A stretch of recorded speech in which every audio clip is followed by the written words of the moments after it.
እንደመጣው አይነት ክፍት ነው ለቤታችን ማለት ነው። አይ ቲንክ እንዳይመስለው በሌላ መልኩ እንደተረጎምነው ምናምን ነገር ይሄ ማውራት ያልፈለግን ምናምን ነገር ንቀነው ምናምን ነገር እንዳይመስለው ስለማውቀው ነው፣ ድሮ ስለማውቀው ነው።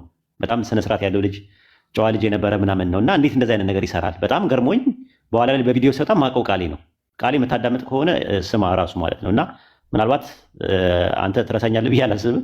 ፌስቡክ ላይ ብዙ ነገሮችን በኢንቦክስም በቻትም ስንወያይ አስታውሳለሁ። በጣም ስነስርዓት ያለ ልጅ የነበርክ ልጅ ነህ። የማታውቀው ነገር እንደተማርክ የሆነ ሰዓት ላይ ደግሞ የዋትስአፕ ግሩፕ በነበረበት ሰዓት ላይ ከኡስታዝ አቡሀይደር ጋር እየመጣ ጥያቄ ትጠይቅ እንደነበረ እኛም አንዳንድ ነገሮችን እየመለስንልህ እንዳስተማርን ለዚህ እንዳበቃንህ አስታውሳለሁ ማለት ነው። አሁን ማስተርስ ደረጃ ደርሷል ብለውናል። ማስተርስ ደረጃ ደርሷል ተብሏል እና በጣም እንፈልጋለን እንደዚህ አይነት የሚያውቅ ሰው ጋር ማውራት ማለት ነው። ግን እንደዛ ማድረግ ልክ አይደለህም። አይ ቲንክ በመጽሐፌ ላይ ትንሽ እንትን ብሎኛል፣ ኢሪቴት አድርጎኛል። ለምን እንደዚህ አይነት ነገር ይሰራል ማለት መጽሐፍን ደክሜበት 2 ዓመት 3 ዓመት ደክሜበት አንተ በፒዲኤፍ አዘጋጅታችሁ ማለት ነው። ያዘጋጀው አካል አለ። ኢትስ ኦኬ። ግን እንትን እኮ ኮፒራይቲንግ እኮ ነው። አንተ ራስህ እኮ ታውቀዋለህ። ራሱ ወንጀል ነው። ኢትዮጵያ ውስጥ ነው ያለው ራሱ ኮፒራይቲንግ። ቢያንስ ቫልዩ የሚባል ነገር አለ እና ለማራከስ ያደረገው ነገር ሙስሊሞችም ክርስቲያኖችም እኛ ጋር አለ ኑና ውሰዱ ብለህ ሄደው እንዲወስዱ መጽሐፉን ሰዎች እንዳያነቡት በማድረግ ትንሽ ቅር ብሎኛል። በተረፈ ይህን ነገር አስተካክል ላይ ይቅርታ ጠይቅ። በቃ አለቀ። ምንም እንትን የለውም። ልክ አይደለሁም ልክ አልሰራሁም ብለህ ካልክ ከዛ በኋላ መነጋገር ትችላለህ ማለት ነው። ኢንሻአላህ ይሄን ለማለት ፈልጌ ነው። አይ ቲንክ ጊዜ ካለ ጋዲዝም የሚለው ልጅ ላስገባውና ከአንተ ጋር ያው እሱ ተድላን ጥያቄ ላይ ነው የሚለው ከአንተ ጋር እንዲያወራ ፈልጌ ነበረ። ችግር የለውም። አስገባ፣ ሰው አስገባ ካለ በቃ አስገባው። እሺ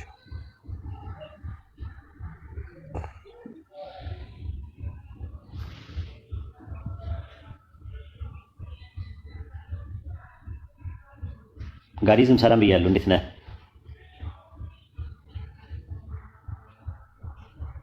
ማይኩ ግን ኦኬ መጥቶልኛል። እንዴት ነህ? አዎ ይሰማል። ሰላም ነው ጋዲዝም? እግዚአብሔር ይመስገን። አራያ እባላለሁ። የተድላ በጣም ወዳጄ ነው። ተድላ ሰላም፣ እንዴት ነህ? እየሰማ ከሆነ ኦኬ። ተድላ ሰላም በለው።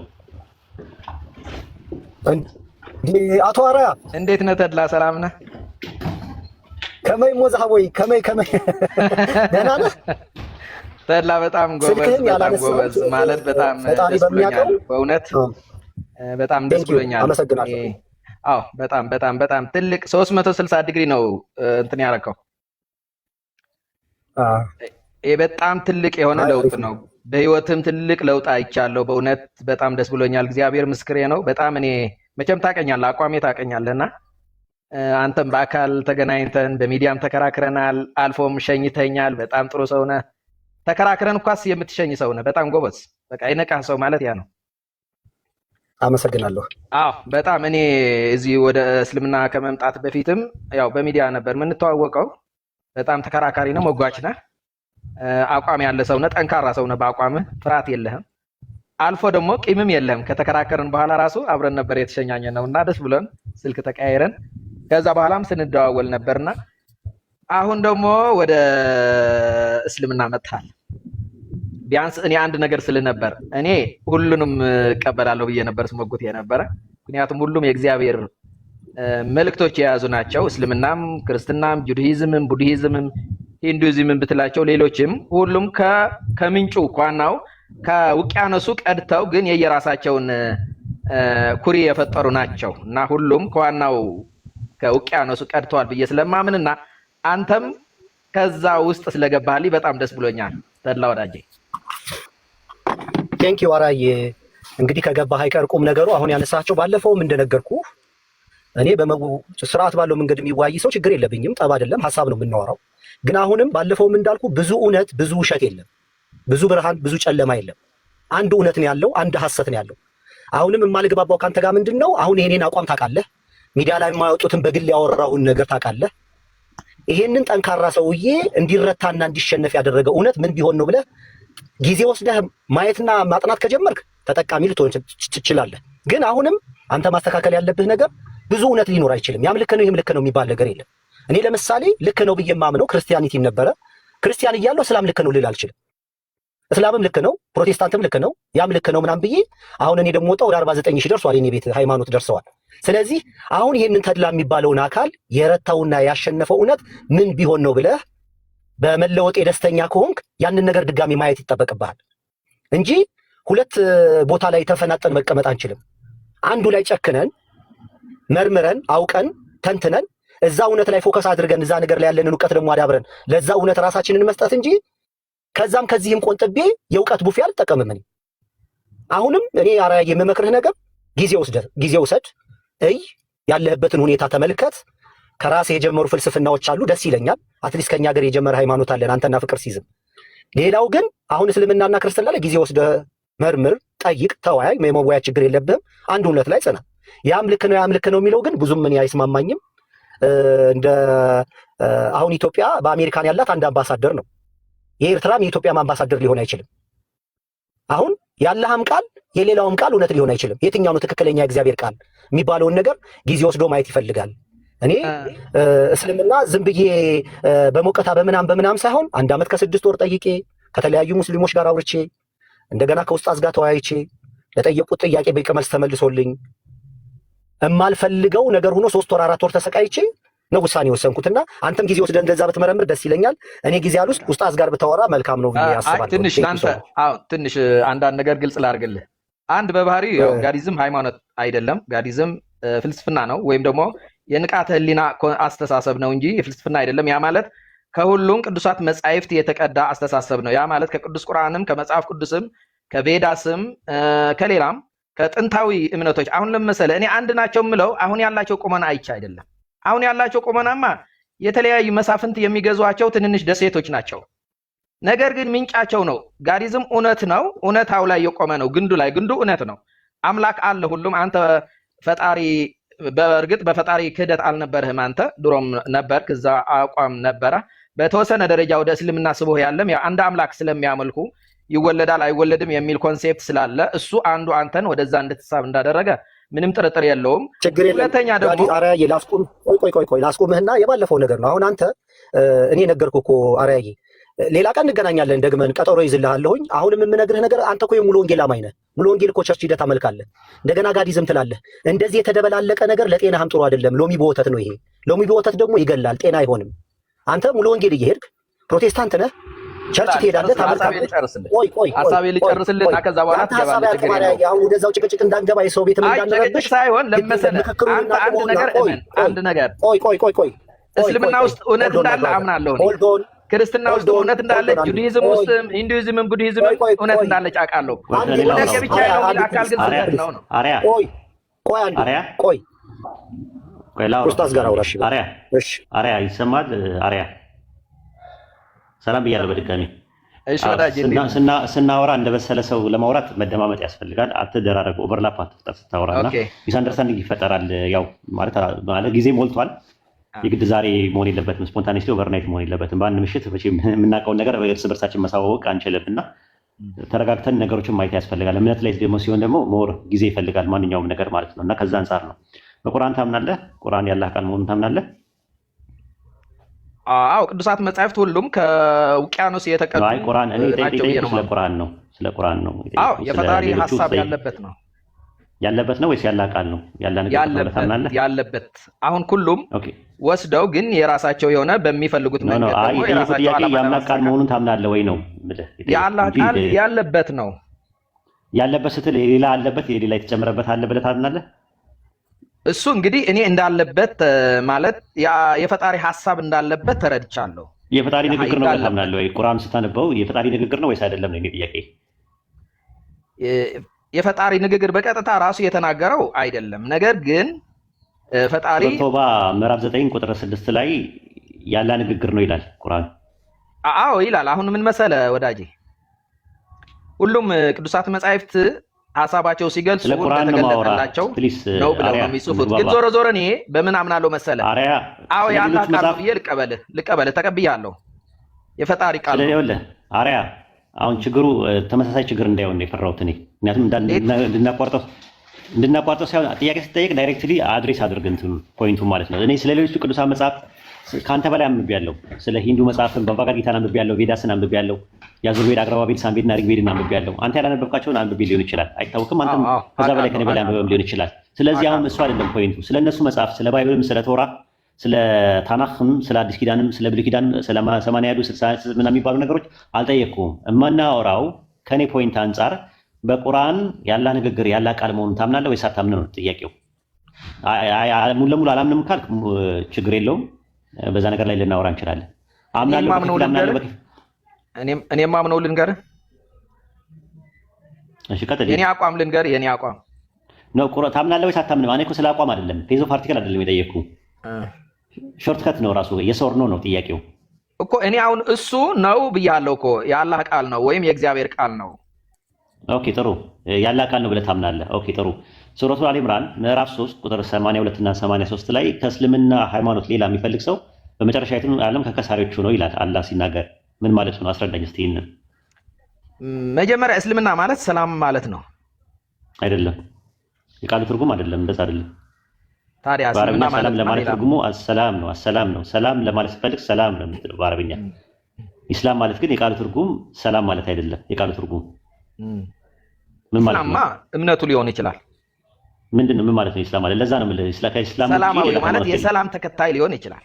ምናልባት በእርግጥ ነው የሚለው ቁርአን ላይ ይኸውልህ፣ ለዛ ነው የምነግርህ። ቁርአን ላይ በሱረቱል አሊ ኢምራን ምዕራፍ 3 ቁጥር 19 ላይ አላህ ዘንድ ያለው ሃይማኖት ኢስላም ብቻ ነው ይልና ሱረቱል አሊ ኢምራን 3:82 ወይም 83 አካባቢ ላይ ደግሞ ከእስልምና ሃይማኖት ሌላ የሚፈልግ በመጨረሻይቱ ዓለም ከከሳሪ ነው ይላል። ስለዚህ አላህ ዘንድ ያለው እውቅና ኢስላም ብቻ ነው ብሎ ነው የሚያስቀምጠው። ክርስትና የሚባልና ሃይማኖት ቁርአን እውቅና አይሰጥም፣ እንዳንተ ትምህርት ማለት ነው። ሂንዱዝም ብሎ ወይም ቡዲዝም ብሎ ወይም ጁዳይዝም ብሎ ሃይማኖት የሚባል ነገር አለ ብሎ ማያምን ስለነሱ እመጣበታለሁ ከነ መጽሐፍቶቻቸው ማለት ነው። መጽሐፍቶቻቸው ራሱ ይህንን ሃይማኖት እውቅና ይሰጣል አይሰጥም የሚለውን እንመጣበታለን። የጠየቁ ጥያቄ ከኢስላም ውጭ ያለ ነገር ከከሳሪዎች ነው፣ ሌላ ሃይማኖት የለም ነው የሚለው አላህ ዘንድ። መጀመሪያ አንድ ሰው ከሳሪ የሚሆነው ምንድን ነው? መቼ ነው ከሰረ የምትለው ሰው? እሱ ከሰረ ማለት ምን ማለት ነው? የነበረውን ነገር ጸጋውን አለማግኘት ማለት ነው። ጀነት ውስጥ ያሉ ጸጋዎችን ሳያገኝ ሲቀር ከሰረ ይባላል። ባዶ ቀረ። አዎ። እኔ ግን ምንድነው ካልከኝ እኔ አንዱ ሃይማኖት ገነት ያስገባል፣ አንዱ ሃይማኖት ወጫል ካመጣሉ አንተ ሞያን ሰደቀሰታል ይተልክሳል ነበር። ግን አሁን ሙሉ ወንጀል እየተጋፈጥክ ነው። ምክንያቱም ቪዲዮ ስንሰራ የት ነው የምንመጣው? የትም ላይመለስ ቃል በራስ እባካችሁ እየሰማችሁ እያያችሁ ሰዎች ይሄን ፕሮግራም ሰምተው ወይም ይሄን ማስታወቂያ ሲያዩ ያዕቆብም እንደዚሁ ልጆቹን አዘዘ። ልጆቼ ሆይ አላህ ለእናንተ ሙስሊሞች ሆናችሁ እንጂ አትሞቱ አላቸው። ሙስሊሞቹ አልበሰም ብሎ ይመጣ ይኸውልህ ኢንፎርማል ፋላሲ የሚባል ነገር አለ። ሰምተህ ታውቃለህ? ኢንፎርማል ፋላሲ ኢመደበኛ ጸጽ ማለት ሰዎች ሲያወሩ ኢመደበኛ ጸጽ። ኢንፎርማል ፋላሲ ከሚባለው አንደኛው ሬድ ሄሪንግ ፋላሲ ይባላል። ርዕስ የማስቀየር ጸጽ ይባላል።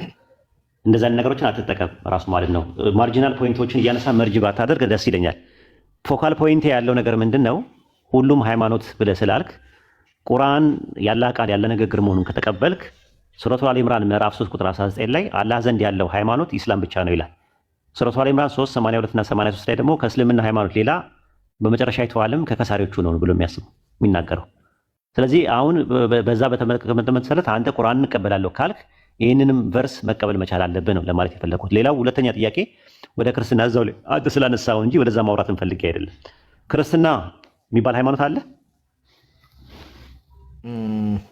በተለምዶ አለ። ቅዱሳን መጽሐፍትን ቤዝ ያደረገ ነው ክርስትና የሚባል ሃይማኖት አለ። ክርስትና የሚለው ቃል ማን ነው ለመጀመሪያ ጊዜ ኮይን ያደረገው? የክርስቶስ ተከታዮች እንደለማለት ነው። አይደለም። ክርስትና የሚባለው እሱ ክርስቲያን ነው። ክርስቲያን ማለት ቅቡዋን ማለት ነው። ትርጉሙ መሲያን ማለት ነው። ራሱ ክርስቲያኖስ የሚለው የግሪክኛው ቃል በአንጾኪያ ጊዜ ለመጀመሪያ ጊዜ ክርስቲያን ተባሉ ማለት ክርስቶሳውያን ማለት ነው። ክርስቶስን ብዙ ስታደርገው ማለት ነው። ክርስቶሳውያን ማለት ክርስቶሶች ማለት ነው። ራሱ ቅቡዋን ክርስቶስ የሚለው የግሪክኛው ቃል ማለት ነው። ወይም ደግሞ በዕብራይስጥ ደግሞ መሻህ። በክርስትና እንደዛ ክርስቶሳውያን ሳይሆን የክርስቶስ ተከታዮች ነው። ግን ያን ያህል እኔ ክርስቲያን ማለት በአንጾኪያ ለመሰለህ 11:26 ላይ ለመጀመሪያ ጊዜ በአንጾኪያ ዓላማ የኔ ፐርፐዝ እሱ ስላልሆነ ነው። የኔ ፐርፐዝ የትኛው ክርስቲያን የሚለው እኮ ኢየሱስ አያውቀውም እኮ ኢየሱስ እኮ አያውቀውም። ባላውቀውም እኔ ብዙም ግድ የለኝም እሱ ላይ። የኔ ፐርፐዝ ሃይማኖት ብለህ አትበለው። ሃይማኖት የሚባለው ነገር ባይብል ላይ አንድ ሃይማኖት እንዳለ ይናገራል። ኤፌሶን 4:4 ላይ ይሁዳ 1:3 ላይ ደግሞ አንድ ጊዜ እንደተሰጠ ይናገራል። አንድ ጊዜ በዲቫይን ሬቪሌሽን እንደተሰጠ ይናገራል። ግን ሃይማኖቱን አልጠቀሰም ባይብል።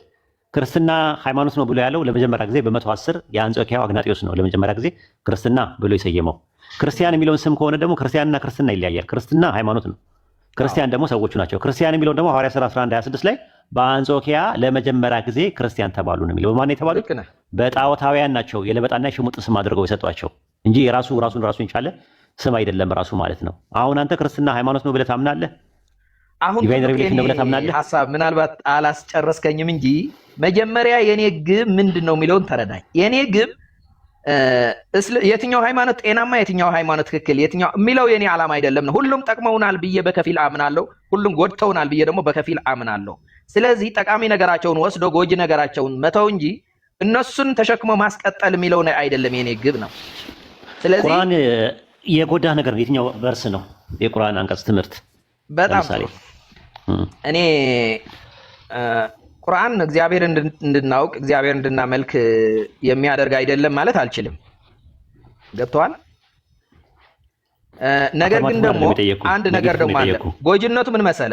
ሌሎችን በመጥፎ ኮንኖ ራሱ ቅዱስ ለማድረግ የሚጥር ከሆነ ጎጂ ነው። ለምሳሌ ጋዲዝም ሌሎችን ሁሉ በመጥፎ ነገር ፈርጆ ራሱ ግን ቅዱስ ማድረግ የሚችል ከሆነ ይሄ ጎጂ አይዲዮሎጂ ይባላል። ስለዚህ ለኔ ኤግዛምፕል ጥቅስ ጥቀስ ለምሳሌ ጥቅስ ጥቀስና ነው። አዳምጠኝ ወዳጅ። ለምሳሌ ጁዲዝም ከራሱ የወጣ አይደለም። ከሱ በፊት የነበሩ የጥንት የኢራንና የኢራቅና የህንድ አስተምሮቶች ነው የወሰደው አስተምሮቱ። ለምሳሌ ካልክ አንድ እግዚአብሔር በአንድ አምላክ ማመን የሚለው በራሱ አብርሃም ከራሱ አይደለም ያመነጨው ነው። የተማራቸው ትምህርቶች ነበሩ በዛን ዘመን። ከማን ነው የወሰደው?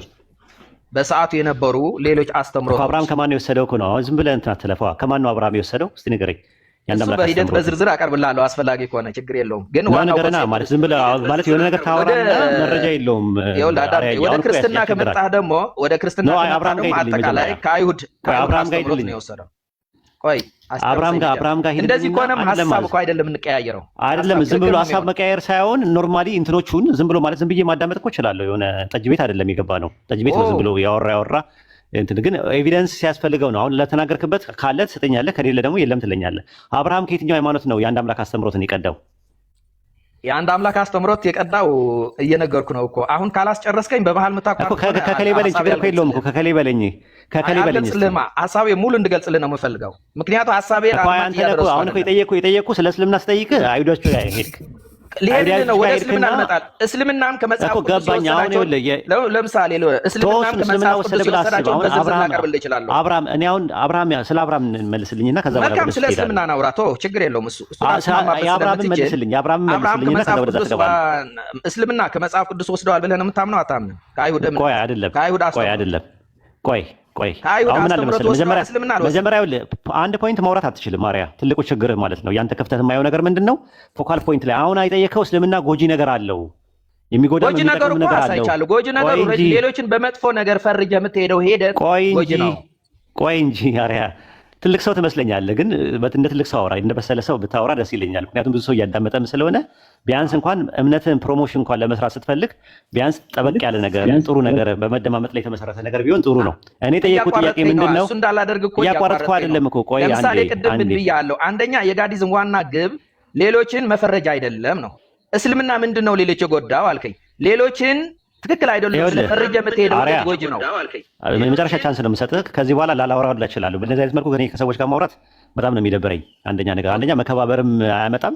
ሁለተኛ ነገር ደግሞ ማለት ጥቅም የለውም ማለት ሰው ዝም ብሎ ኢጎን ለመወጠር ካልሆነ በስተቀረ ወይ አንተም ወይ እኔን ኢጎ ወጥሬ እኔ የሆነ አንተን አሸንፌ እዚህ ጋር ኮንከር መሰራበት አይደለም። እኔ እዚህ አጅር ለማግኘት ፈልጌ እንጂ የመጣሁት ካላህ ዘንድ እኔ አንተን ለማሳነስ እኔ ራሴን ለማታለቅ ወይም ደግሞ እኔ አንተን ማህይም አድርጌ እኔ አዋቂ ለማድረግ እንደ አይነት ጨዋታ አይጠቅምም።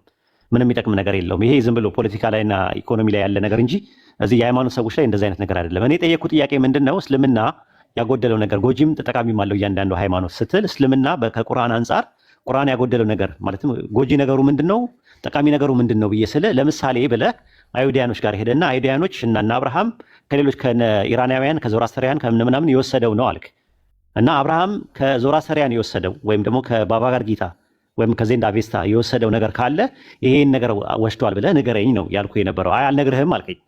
ኦኬ እንደዛ ካልሆነ ሌላ ርዕስ ውስጥ የገባኸው ራስህ ስለሆንክ ተመለስና ቁርአን እሱን ተውኩት በቃ ማለት ፍሌክሰብል ለመሆን ማለት ነው። ቁርአን ጎጂ ነገሩ ይሄ ነው፣ ጠቃሚ ነገሩ ይሄ ነው ብለህ ንገረኝ በጥቅስ አስደግፈህ ነው ያልኩ። በቃ ይሄ ነው ፖይንት። አይ አልፈልግም ካልከኝ ደግሞ በቃ እናቆማለን፣ ምንም ችግር የለውም እኮ።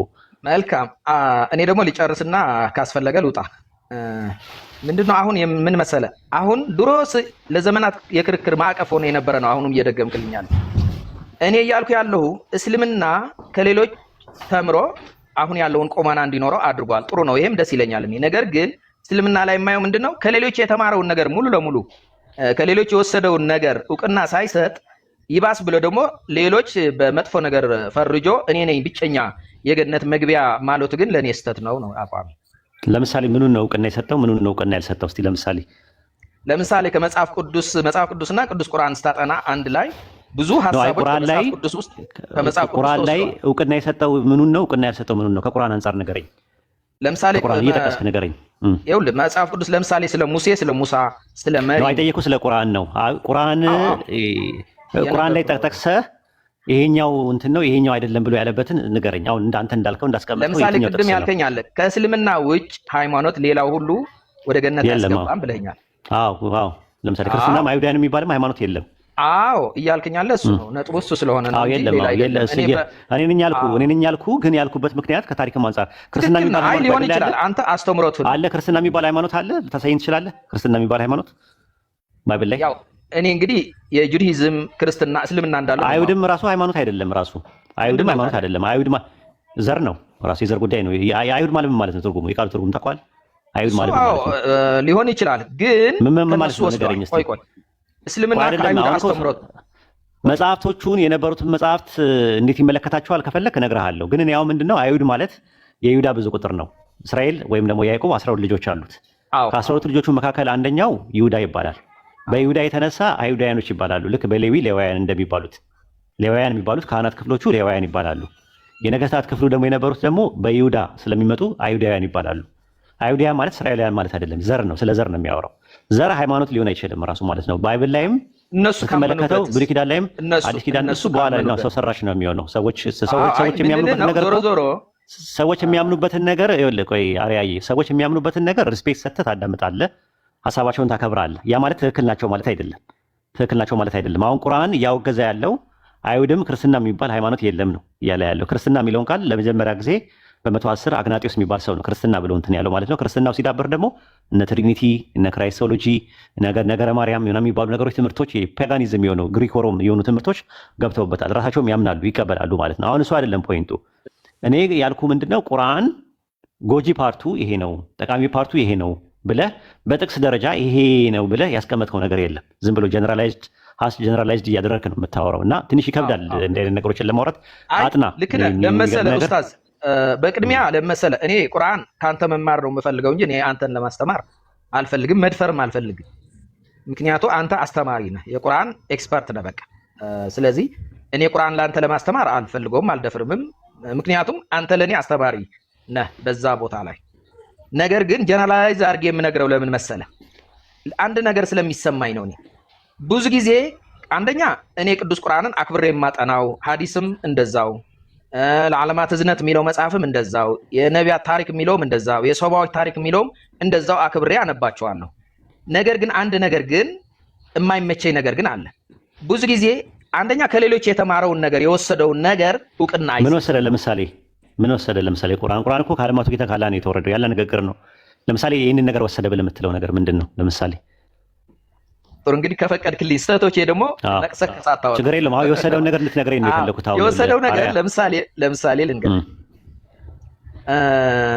ብሉይ ኪዳን አዲስ ኪዳን አልወሰደም። ብሉይ ኪዳን ግን እንዳለ ወስደዋል ብዬ ነው የማምነው።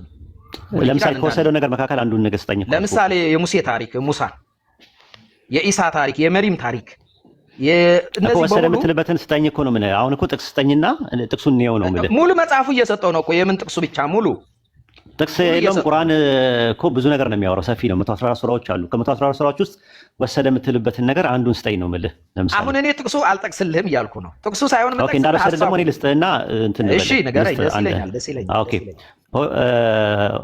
አራት ፔንታቶች የሚባሉ መጽሐፎች ታውቃለህ? ፔንታቶች አምስቱ መጽሐፍት ፋይቭ ስኮርስ የሚባሉትን መጽሐፍቶችን ታውቃቸዋለህ? ኦሪት ዘፍጥረት፣ ኦሪት ዘጸአት የሚባሉትን ኦሪት ዘሌዋውያን፣ ኦሪት ዘኍልቍና ኦሪት ዘዳግም። እነዚህ አምስቱ መጽሐፍቶች የጻፈው ማን ነው? ሙሴ አይደለም። እሱን ነው የምልህ። አንተ አታውቅም ራሱ ይሄንን ነገር። በባቢሎን ምርኮ ጊዜ ነው የተዘጋጁት እነዛ መጽሐፍቶች። ታሪክ ጸሐፊዎች ናቸው የጻፉት። ራሱ ሙሴ ከሞተ ከረጅም ከ1000 ዓመት በኋላ በባቢሎን ምርኮ ጊዜ የነበሩ ሰዎች ናቸው የጻፉት። ታሪክ ጸሐፊዎች ናቸው የጻፉት።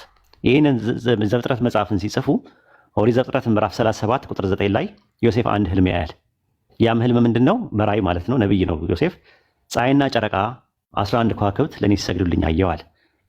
ከዛ በኋላ ያዕቆብ አባቱ ምን አለው? ፀሐይ እኔ ነኝ፣ ጨረቃ እናትህ ናት፣ 11 ከዋክብት ደግሞ 11 ወንድሞች ናቸዋል። ከዛ ዘፍጥረት 42 ላይ ዮሴፍ በግብፅ በነበረበት ሰዓት ላይ በረሃቡ ምክንያት 10 ወንድሞቹ ቢንያም አባቱ ቤት ቀርቶ ሄደው አግኝተውት ይሰግዱለታል። ከዛ ትንሹን ወንድማችሁን አምጡት ይላቸዋል 43 ላይ ትንሹን ወንድማቸውን ያመጡትና ከቢንያም ጋር አሁንም ድጋሚ ሰገዱለት። ከዛ በኋላ ላይ ያዕቆብ አወቀና ልክ ሲያቅ ደግሞ ያዕቆብ መጥቶ ሰገደለት። ስንት ሰው ሰገደለት ለዮሴፍ? 11 ወንድሞቹ አባትየው ሰገዱ።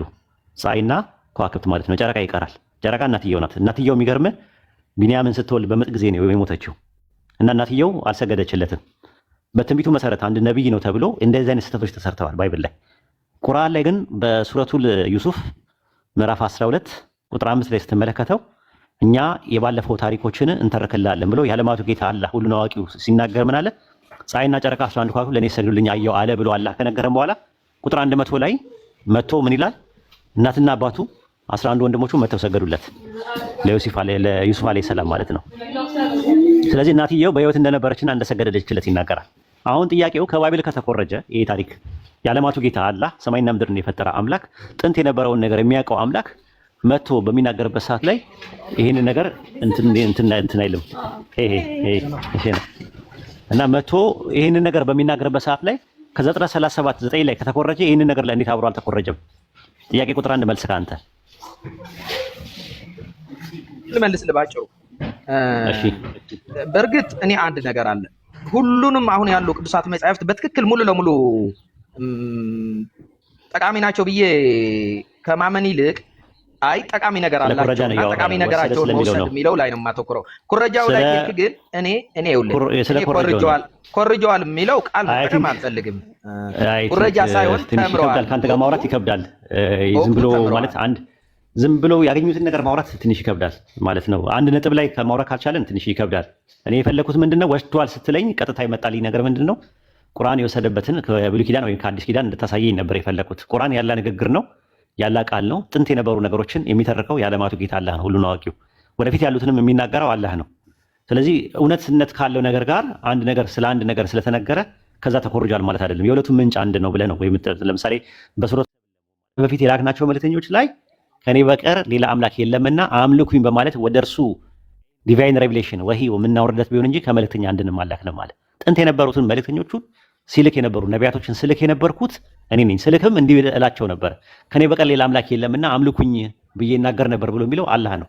ስለዚህ ጥንት የነበሩ የመጽሐፉ ሰዎች የሚባሉ ክርስቲያን እና አይሁዶች ቅዱሳን መጽሐፍቶቻቸው በመለኮታዊ ቅሪት ያሉ ነገሮች ብታገኝና እንትን ብትል ዘዳግም 6:4 እስራኤል ሆይ ስማ አምላካችን ያህዌ አንድ ያህዌ ነው የሚል ጥቅስ ብታይ እና ደግሞ ሱረቱ ኢኽላስ ምዕራፍ 112 ቁጥር 2 ላይ ደግሞ አላህ አንድ ነው የሚል ነገር ብታይ ሁለቱ ከአንድ ምንጭ የተቀዱ ናቸው ብለህ ነው እንጂ የምደመድመው አንደኛው ከአንደኛው ወስዷል ብለህ አይደለም የምደመድመው። እንዲህ አይነትም አንተሮች ነገሮች ትንሽ አስቸጋሪዎች ናቸው። ቢወስድም እኮ ትክክል ነው። እኔ መውሰዳቸውን አደንቃለሁ። አይወስድም ወሰደ የምትለው አላህን ይኸውልህ ወሰደ የምትለው ለምሳሌ ክርስትና እኮ በራሱ ያመጣው አይደለም ወስዶ ነው ያመጣው። ይሄ መጽሐፍ ቅዱስም የጻፉትም እኮ ከሌላ ወስደው በራሳቸው ስለ ኢየሱስ ከሆነ የምታወራኝ ምንም የኮረጀው ነገር የለም። ባይሆን አምላክ እየነገረው ነበር የሚያወራው የነበረው።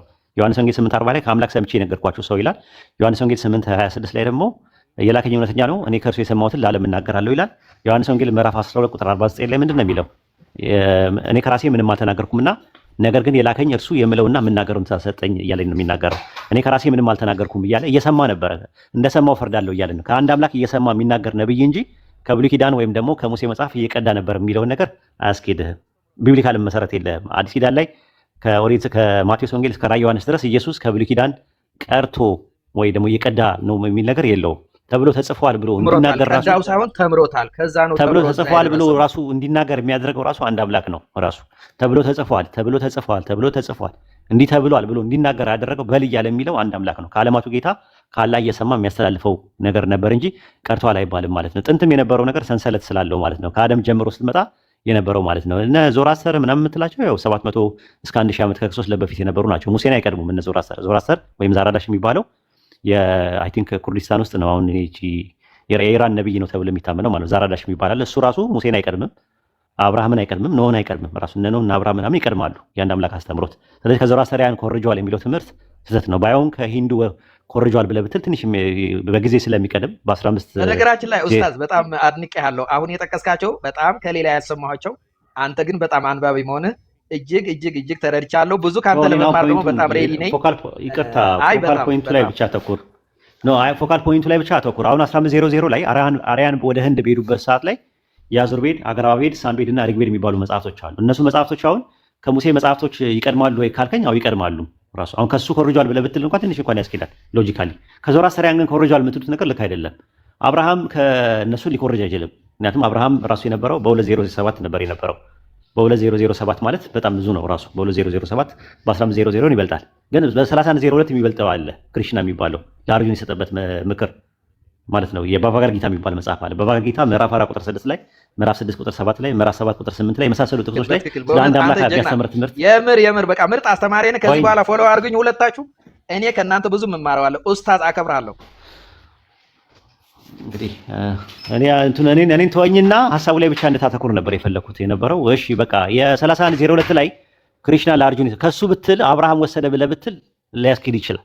ምናልባት ዳርሚክ የሆኑ ሪሊጅኖች አሉ፣ ሴሜቲክ የሆኑ ሪሊጅኖች አሉና ሴሜቲኩ ከዳርሚክ ወሰደ ግን እንትናን ደግሞ ክሪሽናን ደግሞ ማን ይቀድመዋል? ኖህ ይቀድመዋል። ኖህ አለይሂ ሰላም ደግሞ ኖህ አለይሂ ሰላም የሚባለው በእኛ ደግሞ የአንድ አምላክ አስተምሮታል።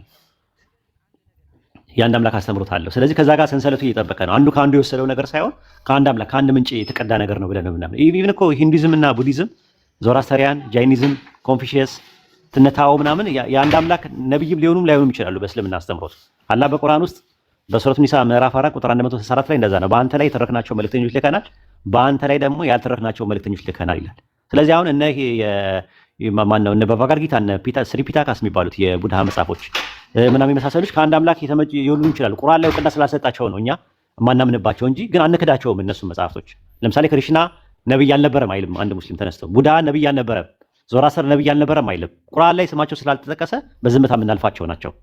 በዝምታ የምናልፋቸው አለ። በስማቸው የተጠቀሰውን ደግሞ አላህ እውቅና ሰጥቶ የሰጠን ነገር ደግሞ አይ ነብይ ናቸው ብለን እናስተምራለን። ለምሳሌ ዳንኤል ብለን ነብይ ነው ብለን አናምንም እኛ።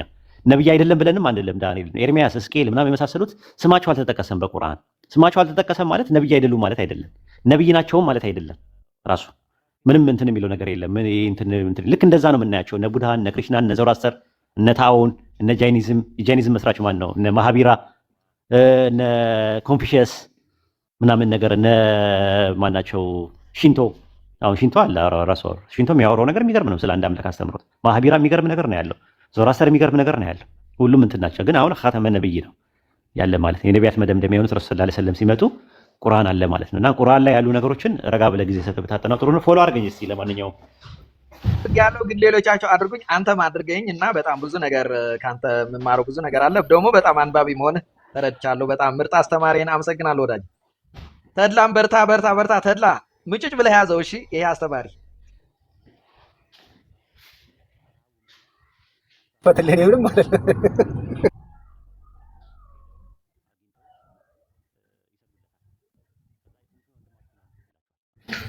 ማውራት የምትፈልጉ ሰዎች ካሉ አዎ። ኦፓልሻ ሰላም ነሽ? እንዴት ነሽ? ደህና ነኝ፣ አመሰግናለሁ። አንቺ ግን ትገርሚያለሽ። እንደዚህ በጣም ነው የምትገርሚው። እኔ ለአንቺ እኮ መስዋዕት እኮ ከፍያለሁ። አረሳውም የታሪክ መዝገብ ይላል። መስዋዕት ከፍያለሁ። ሙስሊሙም ክርስቲያኑም ነው አንቺ ተነስቶብኝ የነበረው በአንድ ወቅት። እውነት ነው። ይደግፋታል፣ እሱ ይደግፋታል ይላሉ ሙስሊሞች። ለምንድን ነው የምትላት? ትወደዋለች ይላሉ። እና ደህና ነሽ? ደህና ነኝ። እናንተንም ይወዳችኋል፣ እናንተንም ይደግፋችኋል ነው እኔ መልስ። ያው እነሱ ማመን አይፈልጉም እንጂ አይግድ በጥላቻ ሰው እኮ አሁን እኮ እነሱ የለመዱት እንደዛ ነው። ጥላቻ በመጠላላት በምናምን ነው። አንድ ሰው በሀሳቡ ከተስማማሽ በቃ መጥላት አለብሽ ነው የሰዎች ሜንታሊቲ ማለት ነው፣ ክላሲካል ሜንታሊቲ። አሁን ግን እንደዛ አይደለም ያለነው። 21ኛው ክፍለ ዘመን ላይ ነው ያለነው። በመነጋገር ነው ማመን ያለብን። ቁጭ ብለን በመነጋገር ሀሳብ በመቀያየር ነው ያለብን። የኔ ሀሳብ ብቻ ትክክል ነው፣ ያንተ ሀሳብ ትክክል አይደለምና ረግጣሃለሁ፣ ሰድባሃለሁ፣ እደበድብሃለሁ፣ ገላሃለሁ አይሰራም። በዚህ ዘመን ሀሳቡን ይቀርባል። የሀሳብ ገበያ ነው፣ ገበያው የሀሳብ ገበያ ነው። ሀሳቡ ይቀርባል። ሀሳቡ ይገዛኛል ብሎ ካሰበ ያ ሰው ይቀበለዋል። አይገዛኝም ብሎ ካለ ደግሞ ይተዋል። በሰላም የጋራ ሴት ብዙ ነገሮች ስላሉን ተስማምተን መኖር እንችላለን። መልካም ጉርብትና፣ ቡና መጠጣት እንችላለን። ውሃ አጣጭም መልካም ማን ውሃ አጣጭ ቡና አጣጭም ጥሩ ጎረቤትም ልንሆን እንችላለን።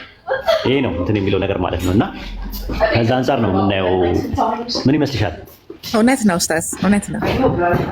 ይሄ ነው እውነቱ። ሌላ ምንም ተጨማሪ ነገር የለውም። ይሄ መቀበል ነው የከበዳቸው።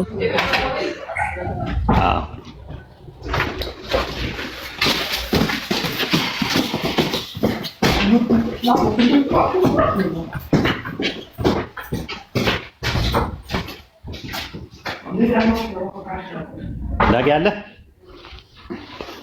አለው ኡስታዝ አለው እየሰማው ነው። ማሻአላህ በርቱ። በቃ አላህ ያበርታችሁ። ያው ላኢላሃ ኢለላህ የሚለውን ገመድ ከፍ ከፍ ለማድረግ ሞክሩ። ኢንሻአላህ አስቀድሙ፣ ላኢላሃ ኢለላህ የሚለውን አስቀድሙ። አብሽሩ። ምንም ነገር ቢኖር ያው እኛ ሁላችንም ላኢላሃ ኢለላህ የሚለውን ነገር ነው እናስቀድመው። ቀጥሎ እስላማዊ ወንድማማችነትን ነው። ምንም ስህተት ቢኖር እንትን ቢኖር ክፍተት በመካከላችን አይፈጠርም። አብሽሩ። ክርስቲያኖች አብዛኛውን የሚያስደስታቸው እሱ ነው። በቃ የኛ ክፍተት ይፈጠራል ብለው የሚያስቧቸውን ነገሮች ነው እንትን የሚሉት እና እኛ ጋር ክፍተት የለም። ኢንሻአላህ አልሐምዱሊላህ። ክፍተታችንን እንደምንም ብለን ብንበደልም እንኳን የተበደልነው ነገር ለአላህ ብለን ትተነው ዲኑን እናስቀድማለን ኢንሻአላህ እኛ ሙስሊሞች ማለት ነውና እንደዛ አይነት ነገር ነው ያለብን። ምንም ነገር እንትን ቢል አንድ ሙስሊም ወንድማችን ሊሳሳትም ይችላል፣ ሊያሳስትም ይችላል፣ ልናጠፋም እንችላለን። ሁላችንም እኔም በሆነ ሁላችንም ልናጠፋ እንችላለን። ነገር ግን ከስህተታችን ሁላችንም ተመልሰን ዋና ዓላማና ኢላማ የምናደርገው ዳዋው ነው መሆን ያለበት። ሰዎችን ወደ አላህ መጣራት ነው መሆን ያለበት። ላኢላሃ ኢለላህ የሚለው ነፍስያ ጥሩ አይደለም። ኢጎሴንትሪክ መሆን የለበትም። ቴዎሴንትሪክ ነው መሆን ያለበት። አስቀድመን እንደዛ ነው። በይቅር ባይነት ማመን ነው። ይቅርታ መባባል ነው ለአላህ። ሰላም ኡስታዝ፣ እንዴት ነህ? ሰላም፣ እንዴት ነህ? ብዙ ጥያቄዎች አሉ። ጊዜ ይኖርሃል እንዴ? ፎሎ አድርገኝና አንድ ጥያቄ ላስተናግድ፣ አንድ ሁለት ጥያቄ ላስተናግድና ፎሎ አድርገኝ። ግን ቤት ስከፍት ወይም ደግሞ ላይፍ ስገባ እንትን ይላል ማለት ነው። አወራሃለሁ። ጥሩ ፎሎ አድርጌሃለሁ። አሁን ልጠይቅህ አንዱን ጥያቄ። ጠይቀኝ፣ ችግር የለም። ብዙ ሰዓት እንዳይወስድ ምናልባት ይሄ ማለት ሃይማኖት የሌላቸው ሰዎች ማለት ብዙ አይነት ሃይማኖቶች አሉ እዚህ ዓለም ላይ እና ሃይማኖትን ሲፈትሹ እንዴት ነው አንድ ነገር ትክክለኛ ነው ትክክለኛ አይደለም የሚል ድምዳሜ ላይ ሊደረስ የሚችለው? ትክክል ነው ትክክል አይደለም የሚለው ነገር እንትን ለማለት ያው አንድ ነገር አይ ቲንክ ጥያቄው ኮምፕሬሄንሲቭ ጥያቄ ነው ራሱ ኖርማል ማለት ነው እና ትክክል ነው ትክክል አይደለም ለማለት የሚፈልገው ያው የስነ ምግባር መርሆ ነው። አንደኛ አይደለ የስነ ምግባር መርሆ አለ። ስነ ምግባርና ግብረገብ የሚባል ነገር የያዘ መሆን አለበት ኮንቴንቱ። ስነ ምግባርና ግብረገብና ሞራልን ቫልዩ ዲባንክ የሚያደርግ ነገር ከሆነ ያው አንደኛው የሚወድቅበት ነገር ነው። ሁለተኛ ነገር ደግሞ ያው ህሊና የሚባል ነገር አለ። አላህ በሰው ልጆች ውስጥ ያስቀመጠው ነገር ራሱ ማለት ነው። ቁርአን ላይ ለነፍስ ፉጁራሃና ምንድነው የሚባለው? አንደኛ ተቃዋን አደረጋት ነው የሚለው። ማመፅና መታዘዝ ምን እንደሆነ ለነፍስ አሳውቋታል ይላል በኢላሃ። ያ ማለት ምንድነው? ኢንቱዊሽን አለ ራሱ አንተ ጋር የተቀመጠ ኢንቱዊሽን የሚባል ነገር አለ፣ ያስቀመጠው ነገር አለ። ሶስተኛ ደግሞ ምንድነው? ሎጂክ መንጢቅ የሚባል ነገር አለ። መንጢቅ ማለት ሎጂክ ማለት ስና መክኒዮ ማለት ነው። ውስጥ አይቀበለውም። ቁርአንን የሰጠ አላህ፣ አይምሮን የሰጠ አላህ ሁለት የተለያዩ አይደሉም።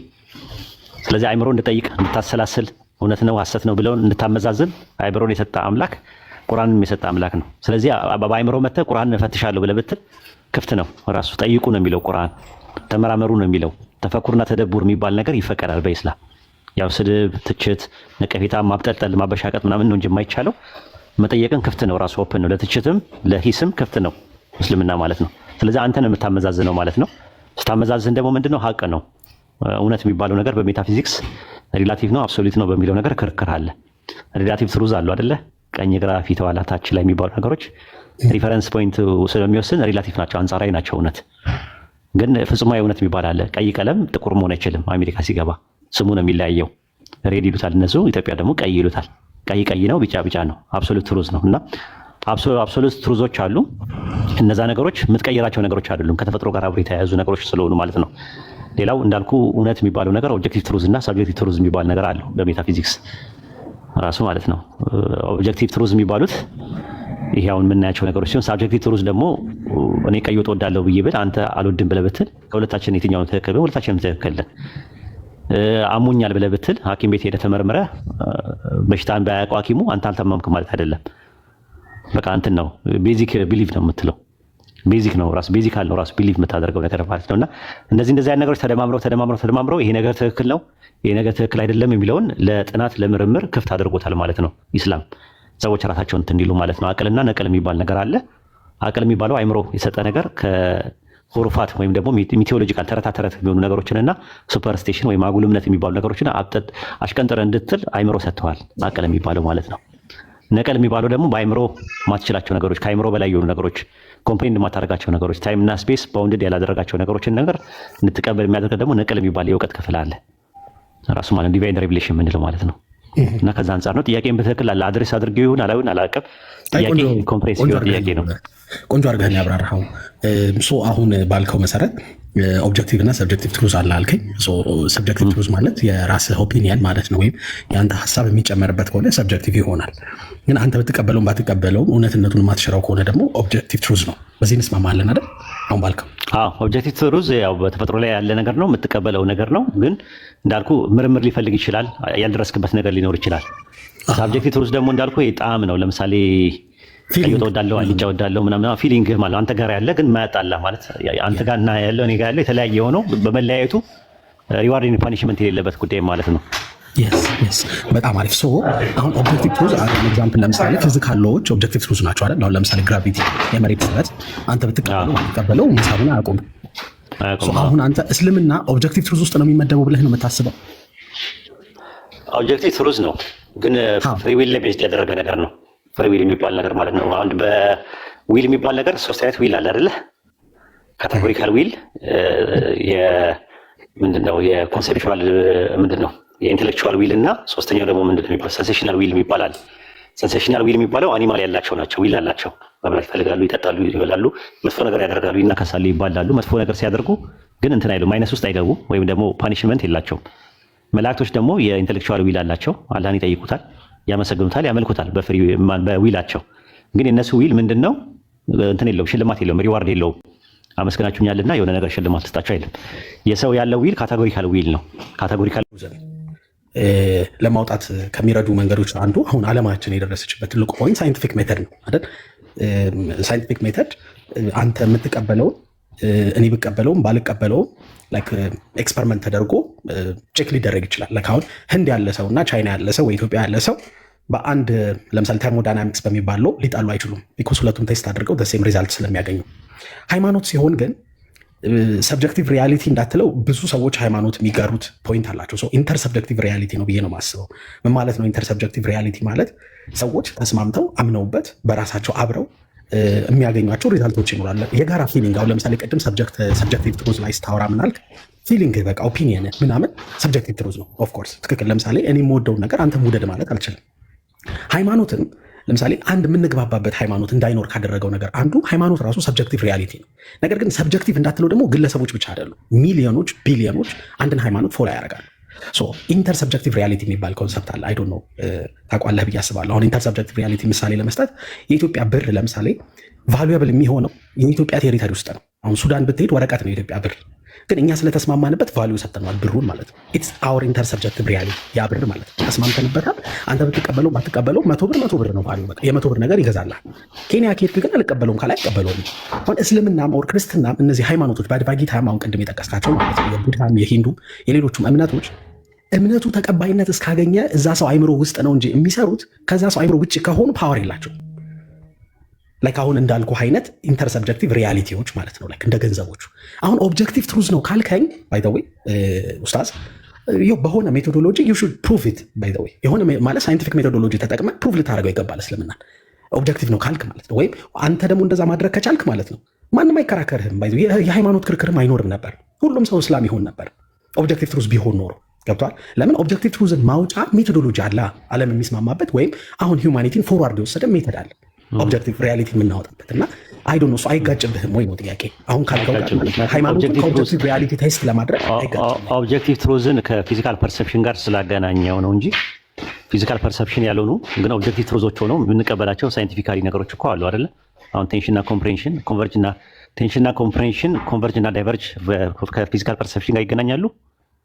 እንግዲህ አትሊስት ግን ፕሩፍ ልታደርገው ትችላለህ። ኮንቨርጅ የሚያደርግ አይደለም። ቴንሽንና ኮምፕሬንሽን ኮንቨርጅ እና ዳይቨርጅ ወይም አትራክሽንና ኢምፕሌንሽን የሚባሉ ነገሮች አጠቃላይ በሪዛልት ነው የሚታወቁት እንጂ በእንትን በኮዝ እስካሁን ድረስ አይታወቁም። ፊዚካል ፐርሰፕሽን አላረጋገጠም። ፕሩፍ ታደርጋቸዋለህ። አምስት እኔ የማወራው ስለ ፊዚካል ፐርሰፕሽን ነው። ፊዚካል ፐርሰፕሽን ላይ የሉበትም። አምስቱንም በማየትም በመስማትም በመዳሰስም በመቅመስም በማሽተት ውስጥም የሉበትም። ግን ኦብጀክቲቭ ትሩዞች ናቸው እነሱ ራሱ የቀረቡት ማለት ነው። አንድ ነገር የኦብጀክቲቭ ትሩዝ ለመባል ፊዚካል ፐርሰፕሽን ውስጥ መካተት አለበት የሚለው ስህተት ነው። ራሱ ፋላሲ ነው አይደለም። እንደዛ እያልክ አይደለም። እንደ አጠቃላይ ነው የሚናገርኩህ። እኔ ሀሳብ ላይ ነው እንጂ የማተኩረው አንተ ላይ አይደለም። አንተ ድማ ሪስፔክት አድርጌ እያዳመጥኩ ነው። ሀሳብ ነው፣ እንደ አጠቃላይ ሀሳብ ነው የምነግርህ። በእንትኖች ችግሮች አሉ እና ችግሮችን ያመጡት ነገሮች አንደኛ ፕሮሰስ ነው፣ ፕሮሰስ ማምጣታቸው ነው፣ ፕሮሰስ መሆኑ ነው። ሁለተኛ ፕሮግሬሲቭ መሆኑ ነው ችግሮች ያመጡት። አሁን አንተ እንዳልከው አንደኛ ፕሮግሬሲቭ በመሆኑ ነው። የሰው ልጅ ከአደም ጀምሮ የነበረው አንድ መጽሐፍ ስለምን አይኖረውም? አሁን ዝም ብለህ ስታስበው አንድ መጽሐፍ አንድ ነቢይ ኖሮት ለምን እንትን አይልም የሚል ጥያቄ እኮ መነሳቱ አይቀርም ራሱ አንደኛ ነገር። ሁለተኛ ነገር ደግሞ በቃ እንደዚህ አንድ ነቢይ ከሚያናገር ፈጣሪ ለምን እያንዳንዱን ሰው ለምን አይነግረውምና አይስማማም ሁሉ? ለምሳሌ ለስምዖን የሆነ ነገር የሚያስፈልገውን ነገር ቁርአንም ከሆነ ቁርአንን ነግሮት ለእኔም እንደዛ ነግሮኝ በቃ እኔና ስምዖን የምንጣላበት ምንም ነገር አይኖርም ወደሚል መደምደሚያ እንዳንደርስ ያደረገን ፕሮግሬሲቭ ሬቪሌሽን መኖሩ ነው። ራሱ ርምደታዊ ግልጠተ መለኮት መኖሩ ነው። ያን ደግሞ እንዲያደርግ ያደረገው ምንድነው? የሰው ልጆች የአሳሰብና የእድገት ደረጃቸው ፕሮግሬሲቭ ስለሆነ ነው። ራሱ በተፈጥሮ ማለት ያ እንግዲህ እኛ ፈልገነው ነገር አይደለም ራሱ ማለት ነው። ልክ አንተ ከህፃንነት ጀምረህ መጀመሪያ ኤተር ነበርክ። ከኤተር ኤሌክትሮን፣ ፕሮቶን፣ ኒውትሮን አለ። ከዛ አተም፣ ሞለኪውል፣ ሴል፣ ኦርጋን፣ ቲሹ፣ ሲስተም፣ ኦርጋኒዝም፣ ኢንፋንሲ፣ ላተንሲ እያልክ ስሙን የሚባለው ደረጃ አሁን የደረስከው ፕሮግረስ አድርገህ ነው። ልክ እንደዛው ሂማኒቲም ከመጀመሪያ ከአደም ጀምሮ አይምሮ የመጣው ቀስ እያለ ነው እያደገ የመጣው። እያደገ ሲመጣ ደግሞ አላህ በየዘመናቱ ነቢያትን፣ ረሱሎቹን፣ ነቢያቶችን፣ አንቢያዎችን ምናምን ነገር እየላከ የሰው አይምሮ እንትን እያለ ሲመጣ ወደኋላ የነበረው ሲቀር የራሱ የሆነ ነገር ሰርክል ይሰራና የራሱ የሆነ ነገር ትራዲሽን ይሰራና የራሱ የሚጨማምራቸው ነገሮች ይሰራና በኋላ ላይ ላለው ነገር ወይ ያረጅና ከኋላ ጋር ደግሞ ላይስማማ ይችላል። ፕሮግሬሲቭ ሬቪሌሽኑ እሱን ነው ያመጣው። ሌላው ደግሞ እንዳልከው ይሄ ኦብጀክቲቭ ትሩዞች ኦብጀክቲቭ ትሩዝ ነው ለመባል ፊዚካል ፐርሰፕሽን ካሉ ደግሞ ከሌሉ በኢስላም አስተምሮት የቂን የሚባል ነገር አለ። ሰርተኒቲ ወይም ደግሞ ማረጋገጫ በሶስት ይከፈላል። ወይም ደግሞ የመጀመሪያው ኢልሙል የቂን ይባላል። ከዛ በኋላ ደግሞ አይነል የቂን አለ፣ ሐቁል የቂን የሚባል ነገር አለ። ምናልባት ሰምተህ እንደሆነ አላውቅም። የመጀመሪያው ኢልሙል የቂን ማለት የተነገረን ነገር አሁን ኢልሙል የቂን ነው። ራሱ በእውቀት ደረጃ ነው ያረጋገጥ ነው። በእውቀት ደረጃ ነው ሁሉ ነገር ያረጋገጥ ነው ማለት ነው። ከዛ በኋላ ቀጥሎ ምን አለ? አይነል የቂን የሚባል አለ። አሁን ጀነትና ጀሃነም፣ የትንሣኤ ቀን፣ ከሞት በኋላ ያለው ኔክስት ወርልድ ምናምን የሚባሉ ነገሮች ምንድን ናቸው? አይኑ ሌቁን ናቸው። ከዛ በኋላ ነው እዛ ውስጥ ያሉ ነገሮችን ስናጣጥማቸው የተባለውን ነገር ምን ይባላሉ? ሐቁ ሌቂን ይባላሉ ማለት በታይም በፕሮሰስም ስለታጠረ በጣም አስቸጋሪ ነው የሚሆነው እንደዚህ አይነት ነገሮች ማለት ነው። ለምሳሌ ቅዳሜ እንገናኛለን ብዬ ብለህ እውቀት ነው በቃ ወይድና ስምዖን ቅዳሜ ይገናኛሉ ተብሎ በፍሬምወርክ ሊቀመጥ ይችላል። ግን ጊዜ እስከሚደርስ ድረስ ያለው ነገር ምንድነው? መገናኘታቸው በእውቀት ደረጃ ነው የተናገረ። ከተገናኙ በኋላ ግን ልክ በአይን ሲተያዩ አይኑ ሌቂን ይሆናል ማለት ነው። ሁለተኛው ማረጋገጫ ካልማ ከዛ ሲጠቃቀፉ ደግሞ ጠረኔን፣ ትንፋሽን፣ ምንን እጄን ስዳስሰኝ ምን ስትለኝ ደግሞ ምን ይባላል? ሐቁ ሌቂን የሚባል ነገር ይባላል ማለት ነው። ሶስቱም ነገሮች በአንድ አይመጡም፣ ፕሮሰስ ናቸው ራሱ ማለት ነው። እና የተነገረን ነገር አሁን ዲን ላይ ወይም ሃይማኖት ላይ የተነገረን ነገር ላይ ፕሮሰስ ስለሆነ አንደኛ ነገር፣ ሁለተኛ ነገር ደግሞ ከፕሮሰስን ባሻገር ፕሮግሬሲቭ ሬቪሌሽን ስለነበረ ያ ነገር አሁን ስታንዳርዳይዝድ ካደረገበት የሆነ ኤግዚስታንስ ፎርሙሌሽን አሉ ብለህ ካሰብካቸው ጋር ኦብጀክቲቭ ትሩዝ ኤግዚስታንስ ፎርሙሌሽኑ ፊዚካል ፐርሰፕሽን አካባቢ ላይ መኖር አለበት ብለው ሰዎች እንደዚህ እንትን ያሉትና ሰዎች ስለሚከተሉት ምናምን ነገር አለ። የሚከተሉትም እኮ ትክክል ላይሆን ይችላል ራሱ ማለት ነው። እንዳልኩ ነው ብዙ ነገሮችን የተያያዙ ነገሮች አሉት። እንዳልኩ ቅድም እንዳልኩ ኮንሽስነስ አለ፣ ዶሚር ምንለው ህሊና የሚባል ነገር አለ፣ አቅል የሚባል ነገር አለ፣ አይምሮ አለ፣ ከዛ መንጢቅ አለ፣ ስነ መክንዮ አለ፣ አንተ ጋር የሚጠበቁ ነገሮች ማለት ከዛ በኋላ ኢልም አለ፣ እውቀት አለ፣ ሂክማ አለ፣ ጥበብ አለ። እነዚህ ነገሮች ራሱ ይመጣሉ። ከዛ በኋላ ነቀል የሚባል ነገር አለ፣ እነዚህን የምትመዝንበት ማለት ትክክል ነው አይደለም የሚለውን ነገር። እንደገና ደግሞ ፉአድ የሚባል ነገር አለ። ፉአድ ማለት ልብ ማለት ነው። ቀልብ ከሚባሉ ትንሽ ይለያል። ቀልብም ፉአድም ሶድርም ልብ ናቸው በአማርኛ ስተረጉማቸው፣ ግን አጠቃቀማቸው ይለያያል። ሴንትራል ፕሮሴሲንግ ዩኒት አለው እዚህ ጋር ማለት ነው።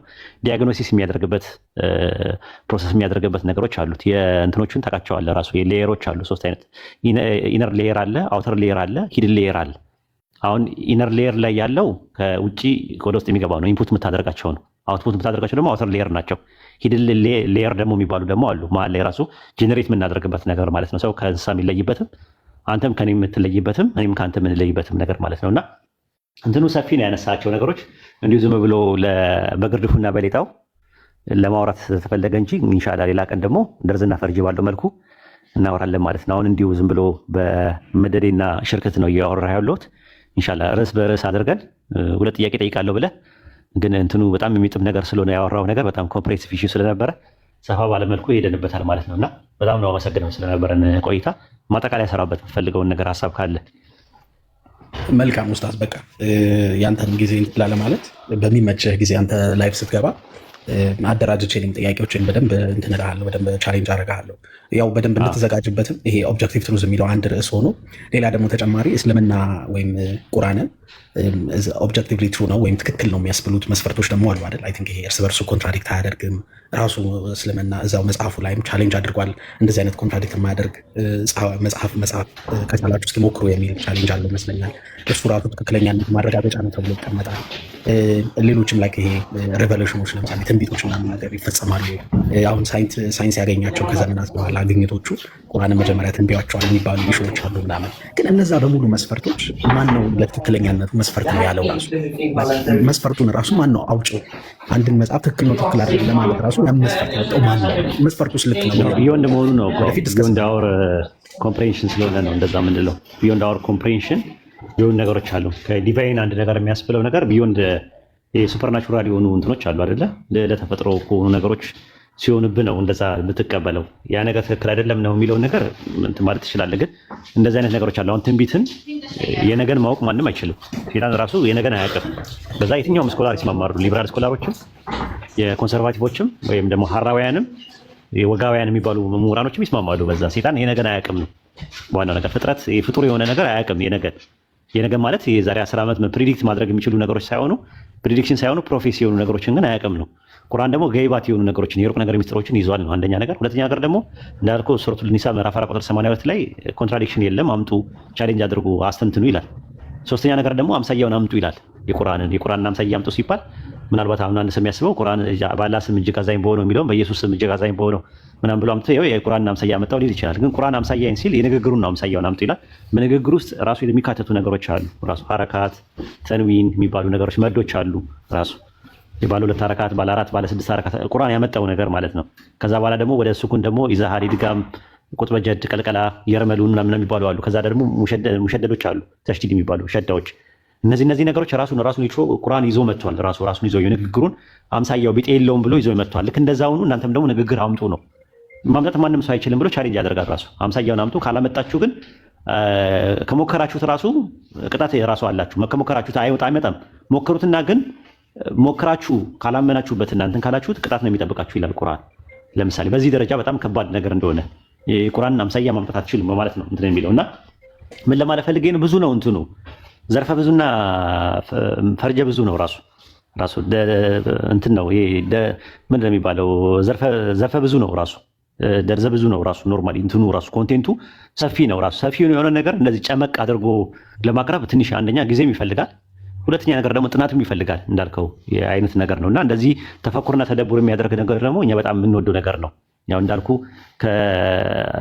ምንድን ነው ከእስራት ወደ አርነት፣ ከጉሊት ወደ ጉልላት፣ ከቀንበር ወደ መንበር የሚያሸጋግረው ምንድነው? መጠየቅ ነው። መጠየቅ፣ መመራመር፣ ማወቅ ነገር ነው። ለዛ ነገር ደግሞ ክፍት ነው ቁርአን ብቻ ሳይሆን እስልምና ራሱ ክፍት ነው ራሱ እና በጣም የሚወደድ ነገር ነው። እና አሁን ጊዜ ሰጥቼ ላዳምጥህም ልመልስልህም ልማረብህም ያሰብኩት ሁለት ጥያቄ ጠይቀኝ። አሁን የሆነ ነገር ጠይቀኝ ቢሆን ኖሮ እኔ ወጥቼ ሄጄ የሚውላ ነበረ። ጊዜ ሰጥቼ እንትን ያልኩ ምንድነው ኢንተረስትድ ነው ራሱ እስልምና በዚህ አይነት ነገር ላይ በጣም ኢንተረስትድ ነው። ኢንስፓየርድ ነው። በዚህ ነገር ላይ ኢንስፓይሬሽን አለን። ስለዚህ በርታ፣ መመራመርን ማጥናትን ቀጥል ለማለት ፈልጌ ነው። አመሰግናለሁ። ቴንክ ዩ ኡስታዝ። እመጣለሁ። በቃ ችግር የለም። በደንብ ቻሌንጅ የሚያደርጉ ነገሮችን ይዤ እመጣለሁ። ውል ዲስከስ። ቴንክ ዩ። አሪፍ ማብራሪያ ነው የሰጠኝ። እሺ፣ መልካም ጊዜ። በቃ ዳጊ ልውጣ እኔም። ኡስታዝ ትወጣለህ እንዴ? አዎ በቃ እኔም በጣም ቆየው። ብዙ እንደዚህ አላሰብኩም ነበረ። እኔ ለሰላምታ ነበር የመጣሁት የነበረው። አይ መራባ ምንድን ነው ፎሎ መልስልኝ። ቀባኝ ስል እንትን አልከኝ እኮ ጭንቅላቴ ደርቋል። ቀባኝ ስል እንዳግዝህ ነበር የፈለኩት። እምቢ አልክ። ቅቤ ምናምን እልካለሁ ምናምን ብለህ አሰን አድራሻውን ስጠኝ ምናምን አልከው አሉ። ልክ ነው። እኔ እኮ ቀባኝ ስትለኝ እኮ 100 አበባ በቃ ደስ ብሎኝ 100 አበባ ስል ለካ ከታች ሞዴሬተር እያሉ ነው አሉኝ። ሞዴሬተር ልሰጥ ስል ደግሞ ፎሎወር አይደለም አለኝ። እሺ አሁንስ ማድረግ አልችልም?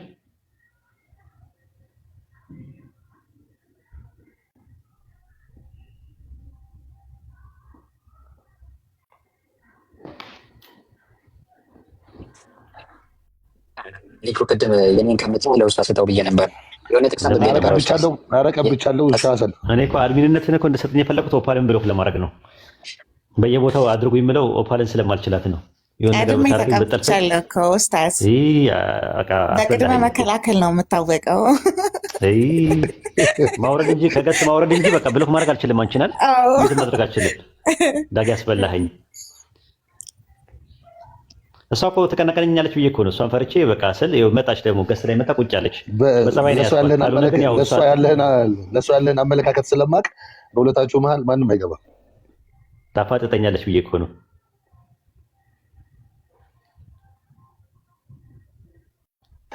ሁሉም ቤት አንድ ሁለት ጥያቄ ያላችሁ ይሰጠው ምናምን ነገር እያሉ ሲሉ ነበረ።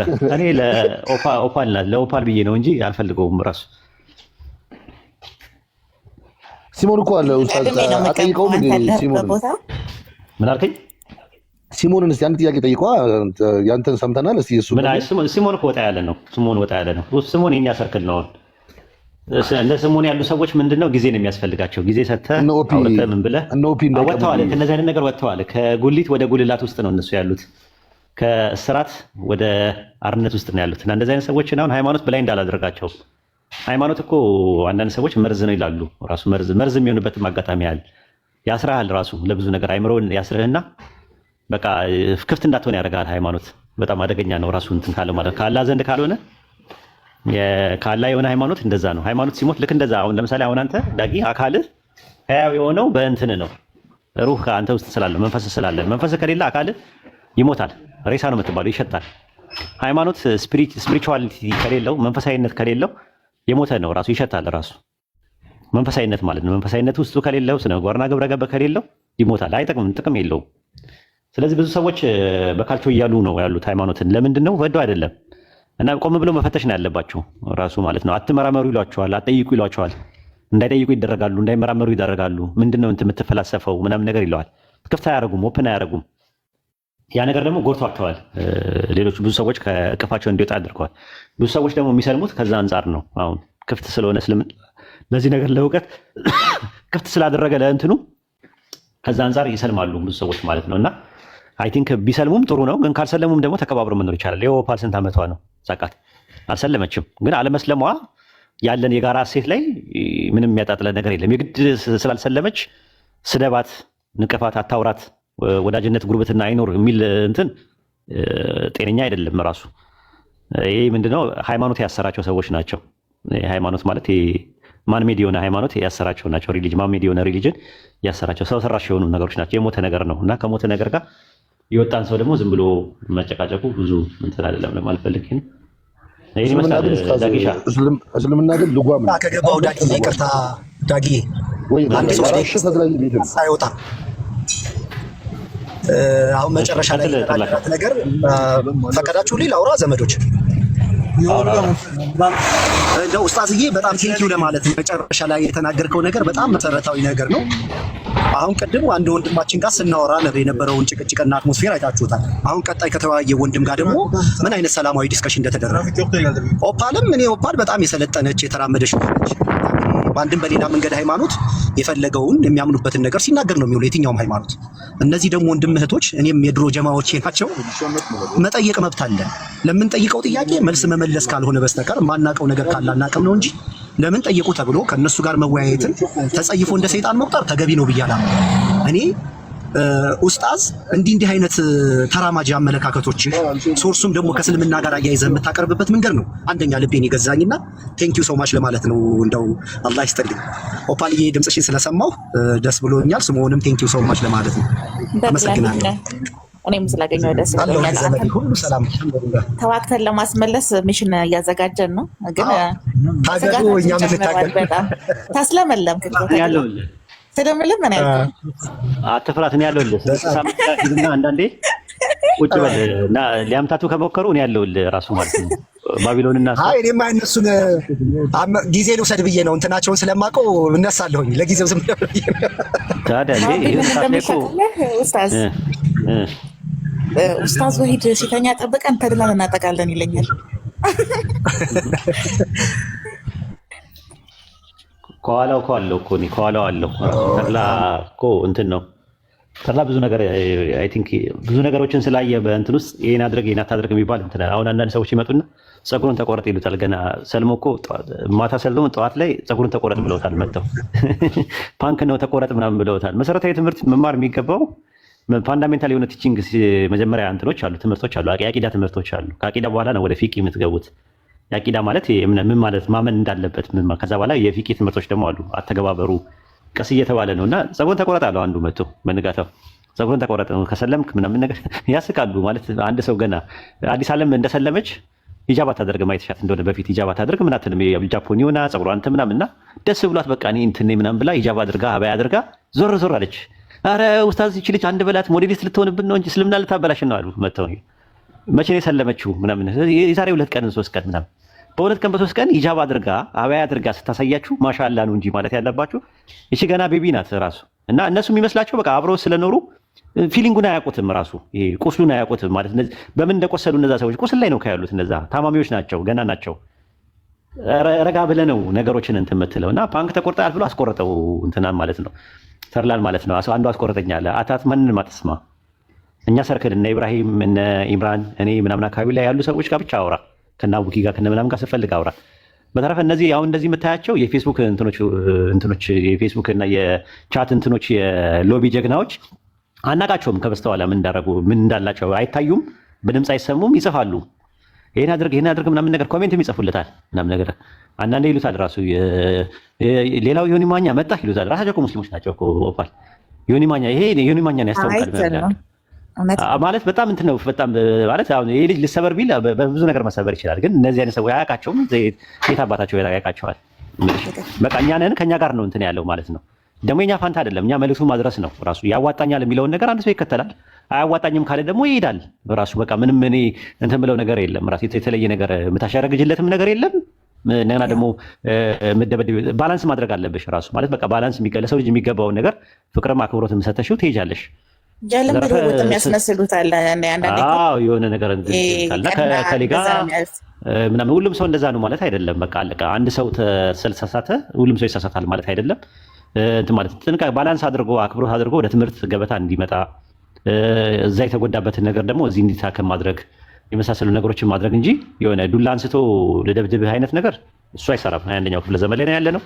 ዞር በሉ በላቸው። አንተም ስታገኛቸው ዞር በሉ ማናቸው ቦታ ማለት ነገሩ ቦታ የምትሰጣቸውም ሰው አይደለም እና እንደ አይነት ነገር አለና ከዛ አንጻር ነው አይ ቲንክ ብዙ ውጊያዎችን ተዋክተን አሸንፈን የመጣ ነው። በጣም ደስ የሚለኝ ፓርት እሱ ነው። በብዙ ነገሮች ቻሌንጆች ከክርስትናም የሚመጣ ዱላ አለ፣ ከእስልምናም የሚመጣም ዱላ አለ። ማለት ከሙስሊሞች ማለት ከእስልምና ስር ከሙስሊሞች የሚመጣ እንትናል ባለማወቅ ደረጃ ነው። ብዙ ሰዎች እየተማሩበት ይቅርታ እየጠየቁ እንዲህ አልነበረም ምናምን ነገር በዚህ መልኩ አላየነውም ነበረ ምናምን ብለው እናንተ የአዞ ቆዳና የዞን ጥርስ ሲኖራችሁ ከዛ አንጻር ያዩታል ማለት ነውና በርታ።